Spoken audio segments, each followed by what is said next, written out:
සුබ දවසක් වේවා සියලු දෙනාට. අද අපි ඔයගලන්ව එක්කරගෙන යන්න හදන්නේ තායිලන්තයේ තියෙන තවත් සුන්දර ස්ථානයකට. මේකත් තායිලන්තයේ තියෙන ලස්සන පන්සලක්. මේකට කියන්නේ wat phak nam. ඉතින් මේ විහාරස්ථානයේ ලොකු බුද්ධ ප්‍රතිමා වහන්සේ නමක් වැඩ ඉන්නවා. ඉතින් ඒ බුද්ධ ප්‍රතිමා වහන්සේ අපිට මේ සංචාරයට එක් වෙච්ච දවසේ අපිට බලන්න උනේ නෑ. විශේෂයෙන්ම ඒ බුද්ධ ප්‍රතිමා වහන්සේ ප්‍රතිසංස්කරණය වැඩ කටයුතු කරන නිසා ඒ පැත්තට කාටවත් යන්න දෙන්නේ නැහැ, ඒක බලන්න දෙන්නේ නැහැ. ඉතින් විශේෂයෙන් අපිට ඒක බැලුවේ නැති වුණාට මේ විහාරස්ථානයේ ගොඩක් දේවල් අපිට බලන්න තියෙනවා. ඉතින් විශේෂම තැන තමයි මේ ස්ථානයේ තියෙන කෞතුකාගාරය. ඉතින් අපි ගියා මේ කෞතුකාගාරය බලන්න. ඉතින් විශේෂ දෙයක් තමයි මේ විහාරස්ථාන බොහෝම අලංකාර ලෙස රජ මාලිගා වගේ තමයි හදලා තියෙන්නේ. ඉතින් ඕගලන්ට පේනවා ඇති මේ විහාරස්ථානයේ මේ තියෙන කෞතුකාගාරය කොයි වගේද කියන එක පිළිබඳව. ඉතින් මේ කෞතුකාගාරයේ ගොඩාක් දේවල් තියෙනවා. මෙම තායිලන්තයේ ඉතිහාසය ගැන කියවෙන ඉතිහාසයේ මේ තායිලන්තයේ මිනිස්සු මොන වගේ දේවල්ද පාවිච්චි කරේ, ඒගොල්ලන්ගේ ගොවිතැනට, ඒගොල්ලන්ගේ කර්මාන්තවලට, ඒ වගේ දේවල් වලට යොදාගත්ත දේවල් ගොඩක් කෞතුක භාණ්ඩ හැටියට මේ ස්ථානයේ තැන්පත් කරලා තියෙනවා. ඒ වගේම තමයි අධ්‍යාපනික වශයෙන් දරුවන්ට වටිනා කියන බොහෝ දේවල් මෙම ස්ථානයේ බලන්න පුළුවන්කම හැකියාව තියෙනවා.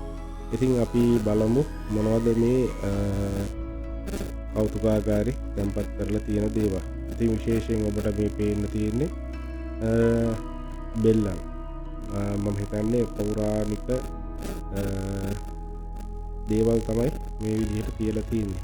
ඉතින් මෙහෙම අපිට ඉස්සරහට යනකොට ගොඩාක් දේවල් අපිට දකින්න පුළුවන්කම හැකියාව ලැබුණා. ඉතින් විශේෂයෙන් මෑත කාලීනව පවා භාවිතා කරපු යම් උපකරණවල මුල් අවතිය කොයි වගේද කියන එක. ඉතින් දැන් අපි ඒ වගේ දේවල් දැන් වාදන කෝප්ප පවා ඉස්සර ඒගොල්ලන්ගේ පැරණි කාලයේදී භාවිතා කරපු ඒ පිඟන් කෝප්ප ඒගොල්ලෝ ආහාරයට ගත්ත වාදන ඒ මොනවද කියලා. ඉතින් දුරකථන වල පවා ඉස්සර කොහොමද දුරකථන මොන වගේ දුරකථනද ආවේ. ඒ වගේ යම් උපකරණ බොහෝ විට වටිනවා. දරුවන්ට ඒ දේවල් දකින්න නෑනේ මේ කාලේ. ඉතින් මේ දේවල් පවා මේ ස්ථානයේ තියලා තියෙනවා. ඉතින් ඒගොල්ලන්ගේ ගොඩනැගිලි කොහොමද ආරම්භුනේ කියන එක පිළිබඳව මේ කාලේ ඒගොල්ලන්ගේ දේවල් කොයි විදිහටද හදලා තිබ්බේ. ඉතින් අන්න ඒ වගේ බොහෝ දේවල් මේ ස්ථානයේ තැන්පත් කරලා තියෙනවා. ඉතින් හරිම වටිනවා. තායිලන්තය යන කෙනෙක් නම් මේ ස්ථානයේ නරඹන එක. මේ තියෙන ඒගොල්ලන්ගේ විවිධ වාදන පෞරාණික වශයෙන් ඒගොල්ලෝ භාවිතා කරන වාදන ඒ වගේ දේවල් තමයි කියලා තියෙන එක නිර්මාණාත්මක යන දේවල් මේ ස්ථානයේ තියලා තියෙනවා. යම් සංකේතාත්මක යම් නිර්මාණ මේ ස්ථානයේ තැන්පත් කරලා තියෙනවා. ඒ වගේම වාදන වතුර පුරවන්න වෙන්න පුළුවන්, බෙහෙත් වතුර තැන්පත් කරලා තියන්න වගේ දේවල් කරන්න පුළුවන්. ඒ වගේ දේවල්, ඒ වගේම පෞරාණික මේ භාවිතා කරපු ඔරලෝසු, ඒ වගේ ඒගොල්ලන්ගේ පෞරාණික පිටුර, ඒ වගේ දේවල් ගොඩක් ඒගොල්ලෝ තැන්පත් කරලා තියෙනවා. ඉතින් එහෙම අපිට බලාගෙන ගියාම ගොඩක් මේතර මුලදීම මම එනකොට ඔයගලන්ට පෙන්නුවේ ගොඩනැගිල්ල වීඩියෝ එක පටන් ගන්නකොට. ඉතින් ඒ පටන් ගන්නකොටම තියෙන ගොඩනැගිල්ල තට්ටු කිහිපයක් තියෙන. උඩ තට්ටුවටම එහෙම යන්න පුළුවන්. ඉතින් ඒ ගොඩනැගිල්ලේ යාබදව තමයි මේවා මේ විදිහට තැන්පත් කරලා තියෙන. ඒගොල්ලෝ භාවිතා කරපු ඉඳගන්න පුටු, ඒ වගේ දේවල්. ඉතින් එහෙම ගොඩක් දේවල් මෙම ස්ථානයේ තැන්පත් කරලා තියෙනවා. ඉතින් මේක අපිට පැය කිහිපයක් ගියා මේක බලලා ඉවර කරන්න. ඒ තරම් දේවල් තියෙනවා මේ බලන්න මේ ස්ථානේ. ඉතින් මේ තියෙන්නේ ඉතින් ඉඳගන්න භාවිතා කරපු පුටු සහ මේස යම් යම් ලියකියවිලි වැඩවලට එන්න පුළුවන් පෞරාණිකව භාවිතා කරපු දේවල්.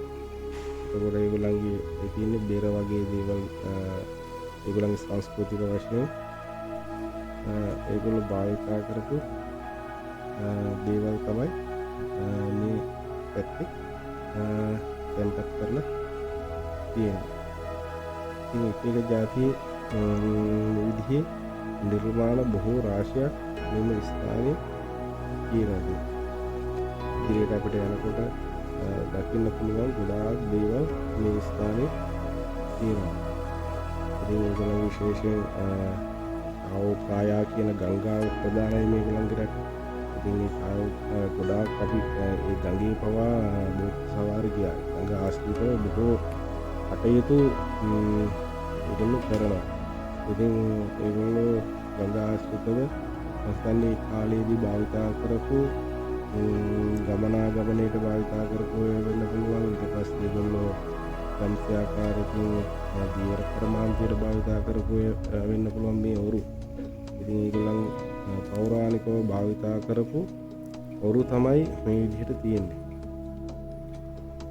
ඒ වගේ බොහෝ දේවල් මෙතන අපිට දකින්න තියෙනවා. එහෙම ඉදිරියට අපිට යනකොට විවිධ කර්මාන්තවලට භාවිතා කරපු විවිධ උපකරණ තමයි මේ තැන්පත් කරලා තියෙන්නේ. ඒවත් මේ ස්ථානයේ තියෙනවා බලන්න. ගොවිතැන වගේ කටයුතු වලටයි ඒගොල්ලන්ගේ යම් වෙනත් රෙදි වීමේ කටයුතු ඒ වගේ දේවල් වලට භාවිතා කරපු දේවල් ඒ වගේ බොහෝ දේවල් මෙම කෞතුකාගාරයේ තැන්පත් කරලා තියෙනවා. දැන් මැෂින් එක කියලා ගත්තාම දැන් මැෂින් දැන් භාවිතා කරන්නේ නවීන තාක්ෂණයෙන් යුතු ඒවානේ. පෞරාණිකව කොහොමද මේ මැෂින් ආවේ මේ වගේ දේවල්. දැන් අපි එක පෞරාණික උපකරණ භාණ්ඩ ඒ වගේ දේවල් බොහෝ රාශියක් මේ ස්ථානයේ අපිට බලන්න පුළුවන්කම හැකියාව ලැබෙනවා. කුරහංගලක් සමහරක් ඒවා තෙල් හිඳින්න වෙන්න පුළුවන්. සමහරක් ඒවා අපේ රටේ තියෙන කුරහංගල. ඒ වගේ ගල් වලින් නිර්මාණය කරපු දෙයක් තමයි ඒක. සමහරක් අපිට හඳුනා ගන්න බෑ මොනවද මේවා කියලා. මේක නම් එදි වියන්න ඒ කාලේ භාවිතා කරපු ප්‍රකාර.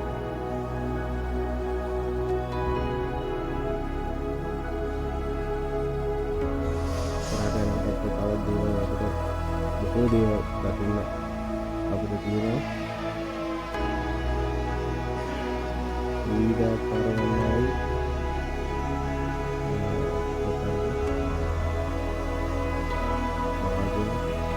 ඒවගේම බුදු පිළිම. මේ විශේෂයෙන් දැක්ක එකක් තමයි මෙන්න මේක. ඒක ලොකු පුරක් විශාලයි. ඒක කරත් ඒ වගේ දෙට ගහලා තියෙන බේරයක් වගේ. හරියට ෆෝන් එකක් ඉස්සරහ තියෙන පිටිපස්සෙන් තියෙන අවක් ගහපු අත්තු කරන්න පුළුවන් වගේ දෙයක් තමයි තියෙන්නේ. මම හිතන්නේ විශාල ශබ්දයක් ඒකෙන් ගොඩනගන්න පුළුවන්. එහෙම. ඉතින් බුද්ධ ප්‍රතිමා වහන්සේලා පෞරාණික ඒ වගේම වටිනා කියන මේ දේවල් තැන්පත් කරලා ඒගොල්ලන්ගේ සරකාර පෞරාණිකව මේ භාවිතා කරපු ගොවි උපකරණ මේකත් විශේෂයි. මේකත්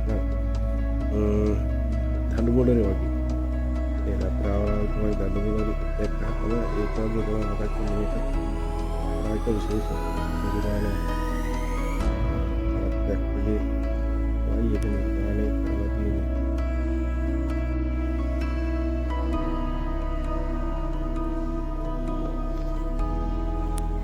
මේ මෙහෙම ඉදිරියට යනකොට අපිට බොහෝ පෞරාණික දේවල් අපිට බලන්න පුළුවන්කම හැකියාව ලැබෙනවා.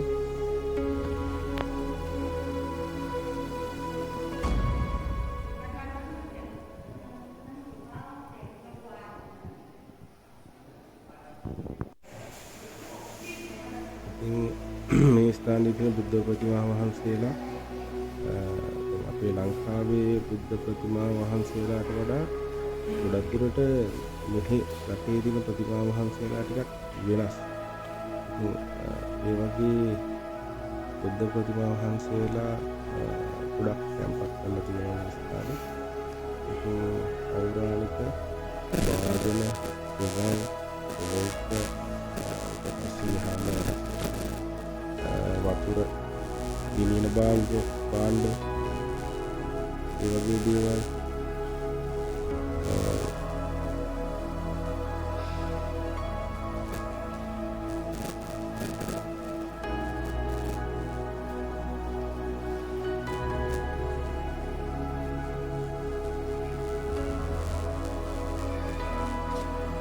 ඒ වගේ බොහෝ දේවල් ටිකක් මේ ස්ථානයේ අපිට දකින්න පුළුවන්කම හැකියාව ලැබුණා. මේක අපි අවසානයේ දකින්න පුළුවන් මේ ගොඩනැගිල්ලේ ආකෘතිය. ඉතින් මේවා ලීයෙන් වෙන්නේ නැති නිර්මාණය කරලා තියෙන්නේ පුදුම අලංකාරයි. ඒක සත්තුම නිර්මාණය කරලා තියෙනවා. එහෙම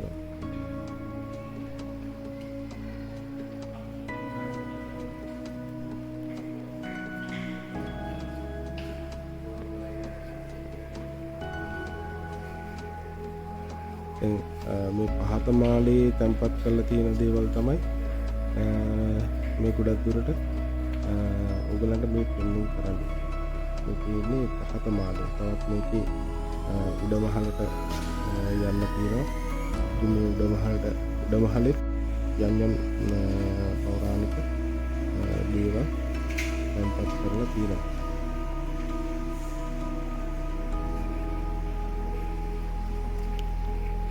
ඉතින් ගොඩක් දුරට අපි මේ ස්ථානයට යනකොට මේ ස්ථානයේ ගොඩක් සංස්කරණ කටයුතු සිද්ධ වෙමින් තිබුණා. දැන් මේ ස්ථානයේ විශේෂයෙන් අර බුද්ධ ප්‍රතිමා වහන්සේගේ සංස්කරණ කටයුතු වෙමින් තමයි පැවතුනේ. ඒකින්ද අපිට ඒක වීඩියෝ ගත කරගන්න බැරි වුණා. ඉතින් මේ උඩ මහලේ තියෙන තනිකරම ගොඩක්ම බුද්ධ ප්‍රතිමා වහන්සේලා ඒකාකාරයේ බුද්ධ ප්‍රතිමා වහන්සේලා තමයි අපිට මේ ස්ථානයේ අපිට දකින්න බලන්න තියෙන්නේ. විශාල වශයෙන් බොහෝම පිළිවෙලක් මේ ස්ථානයේ මේ බුද්ධ ප්‍රතිමා වහන්සේලා තැන්පත් කරලා තියෙනවා.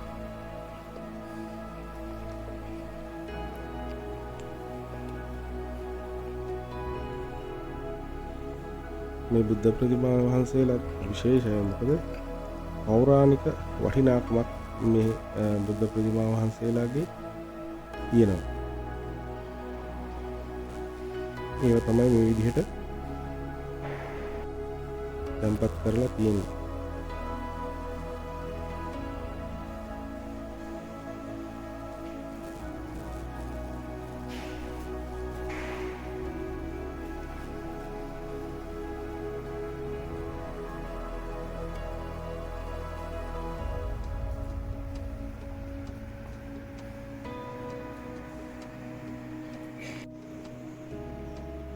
විශේෂයෙන් මේ ඒගොල්ලන්ගේ රටේ ඔය ප්‍රතිමා වහන්සේලා හැටියට නෙළලා තින්නේ ඒ රටේ හිටපු